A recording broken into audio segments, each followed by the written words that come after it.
The race for the 2020 Democratic presidential nomination is likely down to candidates former Vice President Joe Biden, Senator Bernie Sanders, of Vermont, and Senator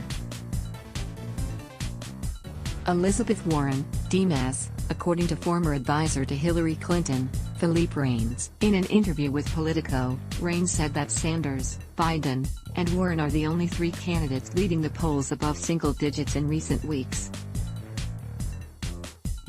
With the exception of South Bend, Indiana, Mayor Pete Buttigieg and Senator Kamala Harris, Democrat, California, remaining contenders have failed to catch up in terms of polling numbers and fundraising, he added. It was legitimate to say top 5 for a long time, but with the exception of Kamala Harris being at the outer perimeter of the top 3, you'd have to have a strange confluence of events for someone outside those 4 to win, Reines told Politico. It would require all 4 failing. Like, you would need all 4 of them to be in a plane crash or something. Reines suggested it would be unlikely that other 2020 Democratic candidates would catch up with Sanders, Biden, and Warren, whose performances in the polls have been largely stable until now. It's too late in the game to keep saying it's too early, Reines said of the remaining contenders.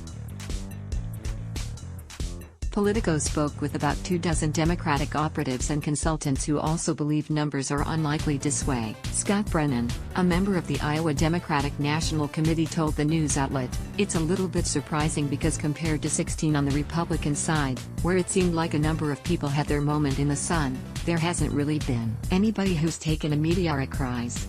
Recent polls show the Democratic presidential race could be tight, with results from a poll by The Economist and YouGov released last week showing Biden with 22% support, Sanders with 22% support, and Warren with 18%. Candidates hit out at DNC. A number of Democratic presidential candidates who missed out qualifying for the next round of debates later this month have hit out at the Democratic National Committee, DNC, accusing the group of unfairly winnowing the field as the campaign intensifies less than 6 months before the first primary. Rules set out by the DNC for the third round of debates required candidates to get 2% or more support in at least 4 polls, with only certain polls being counted by the committee. They also needed 130,000 unique donors.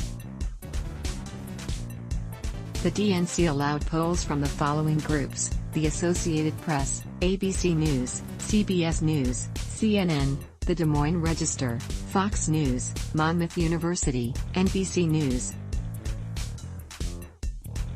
The New York Times, National Public Radio, Quinnipiac University, University of New Hampshire, The Wall Street Journal, USA Today, The Washington Post, and Winthrop University. Rep. Michael Bennet, Democrat, Colorado, told Politico he believed the group is only interested in well-known candidates running. The rules became a proxy for success at a moment when campaigns were just getting started, he added. Bennet has also called the rules restrictive, arguing the DNC is stifling debate.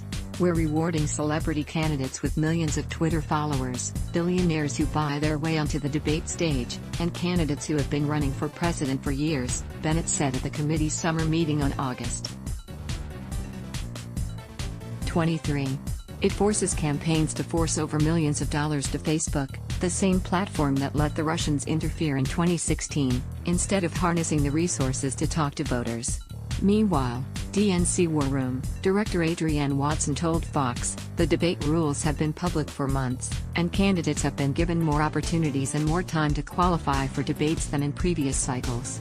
Let's block ads.